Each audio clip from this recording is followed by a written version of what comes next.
지금 지수는 2061선 정도, 지금 4.8포인트 정도 마이너스권의 움직임 나타나고 있고요. 외국인 투자가들이 오늘 현물시장에서 매수로 출발이 됐지만 지금 매도 전환된 모습이 나오면서 지수를 조금 더 밑으로 끌어내렸습니다. 현선물시장 동반 매도인데요. 유가증권시장에서 58억 원가량의 매도 물량이 출회가 되고 있고 어제 크게 부담을 줬던 기관 쪽에서는 오늘 매수로 전환된 모습을 보여주고 있습니다. 일단 외국인 투자가들 파는 그 종목군들이 지금 SK하이닉스, 삼성전자 중심으로 매물이 나오고 있고요. 코스닥 시장에서는 셀트리온, 서울반도체 중심의 이 매도가 또 집중적으로 이 외국인 쪽에서 나타나고 있는 그 구간입니다. 자, 그러면 종목별 움직임들 좀 특징을 좀 잡아보도록 하죠. 허윤님, 변화 상황들 하나하나 짚어주시죠. 일단 IT 쪽에서는 이제 LG 계열사들 흐름 좋은 상황인 것 같습니다. 그대로 유지되는 것 같고요. 그리고 이제 그 소재 산업체 쪽에서는 OCI랑 롯데케미칼, 하나케미칼 정도만 한 1%씩 올라가고 있고요. 포스코가 오늘 반등이 나오네요. 1.23% 정도 반등 나오고요. 하이스코도 이제 8일날 실적 나올 건데요. 일단 예상은 나쁘지 않은 것으로 나와 있는데요. 하이스코 84,600원 선에서 거래가 됩니다. 그리고 그 건설주가 어제 그 호주에서 금리 동결하게 되면서 우리가 이제 원달러가 급락 나오면서 같이 좀 밀렸던 부분으로 해석할 수도 있겠는데요. 8월 14일 날 있을 8월 금통위에서 진짜 금리 인하를 하는 것인지 안 하는 것인지 좀 중요한 것 같고요.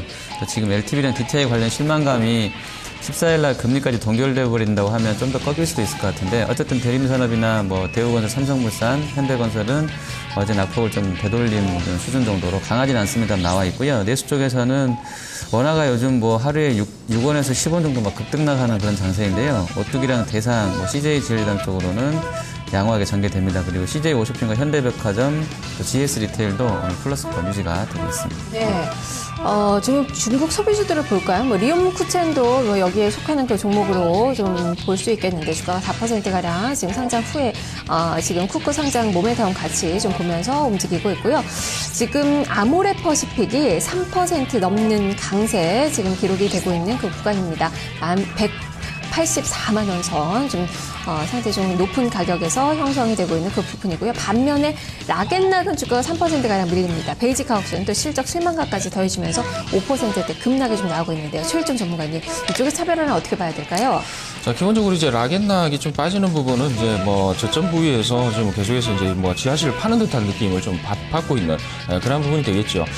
근데 이제 그 헬로베베라든가 이런 유아용품 쪽으로 지금 진출을 갖다 지금 하고 있어요. 그 성과가 어느 정도 나오는지 모르겠습니다만은 향후에 이제 그런 부분의 성과가 나온다라고 했을 때는 기존의 용기 사업 다시 말해서 용기로 이제 컸던 락앤락 입장에서는 새로운 이제 모멘텀을 갖다 받는다 이렇게 보고 있습니다. 그래서 락앤락 부분은 조금 더 이제 기술적인 부분과 같이 곁들여서 보는 게 좋을 것 같고 여전히 아모레퍼시픽이라든가 이런 쪽 핵심적으로 중국의 지금 러브콜을 갖다 계속 받고 있습니다. 중국 국민들한테 러브콜을 받는다 이렇게 해도 과언이 아닐까 이렇게 보이는데 설화수에 대한 인기라든가 인당 10개 이상 못 산다라는 개념 이런 부분은 당분간은 계속 지속이 될 가능성입니다. 그리고 기본적으로 이제 화장품 하나 쓰게 되면은 잘 안 바꾼다라는 게 제가 알고 있는 이제 그 상식인데 그렇게 된다라고 했을 때는 이제 그 성장세 자체는 계속 이어질 가능성이 있기 때문에 아모레퍼시픽의 강세를 지금 추석이라든가 여러 가지 명절을 앞두고 같이 효과를 갖다 누리고 있는 거 아닌가 이렇게 보고 있습니다. 네, 그리고 지금 새롭게 또 부각되는 그 테마가 있습니다.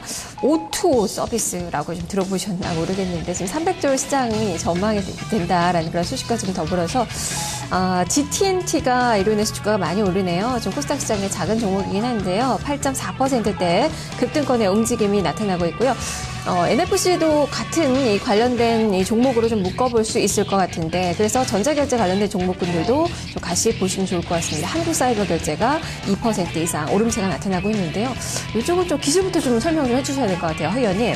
네, 이게 이제 온라인 투 오프라인 이게 이제 카카오가 하려는 그건데요. 그거랑 이제 큰 흐름에서는 그 결제주를 이제 사실은 결제 쪽이 이제 수혜주인 것 같아요. 그래서 이런 쪽을 좀 같이 보실 필요가 있을 것 같은데 그렇다 그러면 LG CNS 갖고 있는 LG가 최대 수혜주가 될 것 같아요. 그 엠페이인가요? 그쪽 개발했던 업체이기 때문에 좀 보시면 좋겠고요. 카카오가 지금 하려고 하는 게 이제 사실은 이제 결제만까지 이제 장악하게 되면 그 사람들의 어떤 그 소비 패턴을 파악을 해서 그걸로 마케팅 공략을 하고 결과적으로는 광고 수익을 극대화하겠다라는 쪽인 것 같은데요.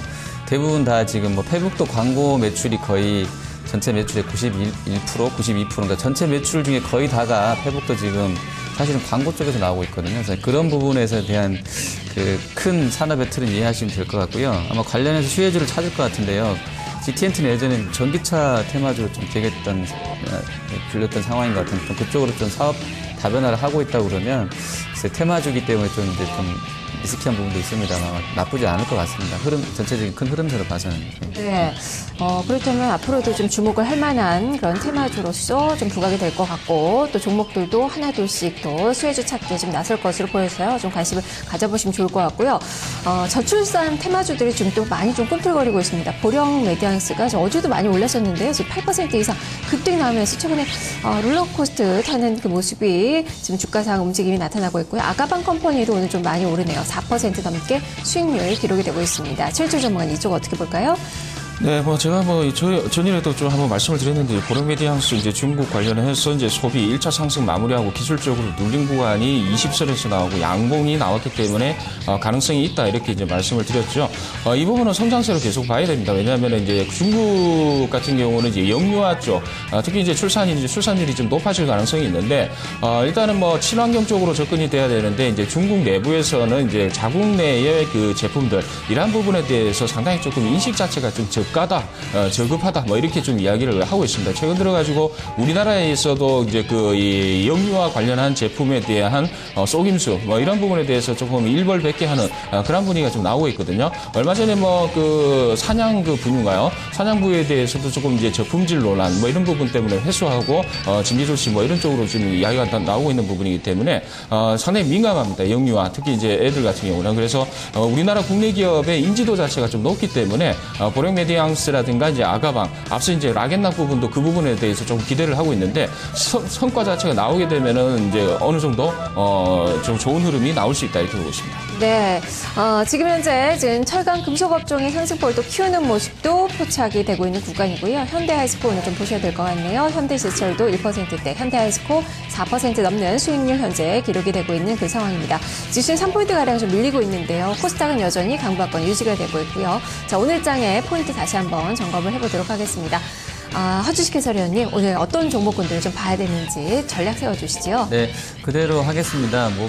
태양광하고 모바일 게임주 할 텐데요. 태양광은 일단 글로벌하게 이제 모듈 업체로는 1, 2등 하는 쪽 주가가 좀 잘 나왔었고요. 중국에서 이제 모르겠어요. 가정용 옥상에다가 이제 태양광 해서 이제 한다는 게 얼마나 잘 될지 모르겠습니다만, 하반기에 8기가에서 10기가와트 정도로 상반기보다 5배 정도는 발전 설치량을 늘리겠다고 했기 때문에요. 좀 나쁘지 않은 흐름이 나올 것 같고요. 모듈이라든지 폴리실리콘 쪽은 좀 보시면 좋을 것 같습니다. 게임주는 일단 게임비를 지금 IR 하면서 대표가 그랬다고 하네요. 지금 상반 2분기에 실적이 안 좋았던 것이 카카오에서의 매출이 절반이어서 그랬다고 하는데, 걔네가 이제 하이브를 만들었잖아요. 컴투스란 게임비를. 그래서 하반기에는 하이브 때문에 카카오 의존도가 낮아질 수 있겠다. 그래서 OPM이 좋아질 거라는 쪽으로 이제 약간 흘린 것 같은데요. 그래서 게임빌이 저점에서 거의 한 10% 정도 올라가 있는 상황인데, 나쁘지 않은 흐름일 것 같고요. 게임주들은 오늘 조금 시장 중심에 있기 때문에 좀 보시면 좋을 것 같습니다. 네. 자, 그렇다면 태양광 게임주들 계속적으로 보자라는 의견 유지가 됐고요. 자, 최일종 전문가님은 오늘 내수 섹터를 많이 보셨어요. 건설주, 증권주에 대해서도 관심을 갖자라는 시각이셨는데, 시각 그대로 유지를 하시는 건가요? 네, 일단 내수 섹터 오늘 중으로 이제 좀 좋은 흐름 당분간 좀 이어질 수 있고요. 그다음에 이제 건설 섹터라든가 이제 증권 섹터는 일단 기술적인 이제 저점 부위를 갖다 잡자라는 개념에서 한번 말씀을 드렸고요. 개별 종목 섹터에서는 한 가지 섹터만 말씀을 드리겠습니다. 저는 보령메디앙스라든가 이런 쪽 말씀드렸기 때문에요. 일단은 오늘 DNA 관련해서 DNA 분석이라든가 이런 부분에 대해서 성장세가 본격적으로 이제 나오는 시점이 좀 도래가 되는 것 같습니다. 그래서 마크로젠 쪽하고 DNA 링크 이 두 종목을 갖다가 오늘 좀 관심 있게 보는데, DNA 링크 같은 경우는 최근 들어가지고 가파르게 올라가고 있습니다. 이 부분은 뭐냐면은 이 미국 쪽에 이제 비영리 연구기관인 잭슨랩하고 같이 연계가 됐습니다. 그래서 그 부분으로 봤을 때는 이제 맞춤형 치료에 대해서 상당히 조금 이제 진행이 될 가능성이 있습니다. 그래서 지금 현재 1.3% 올랐는데 관심을 가지고 좀 보시기 바랍니다. 네, 개별 종목에 대한 그 관심도 계속적으로 좀 보셔야 될 것 같고요. 오늘 유가증권 시장 보는 코스닥 시장이 조금 더 강한 그 움직임이 나타나고 있고 개별 모멘텀을 가진 종목군들의 좀 차별화가 강하게 나오고 있다는 점 좀 특징으로 볼 수 있겠습니다. 지금 현재 외국인 투자가들의 매수에도 약간 좀 축소되려는 그 움직임이 나타나고 있는 그 구간이네요. 장 초반 출발 동향 살펴봤습니다. 탑팀 중계석이었습니다. 두 분 말씀 잘 들었습니다. 감사합니다.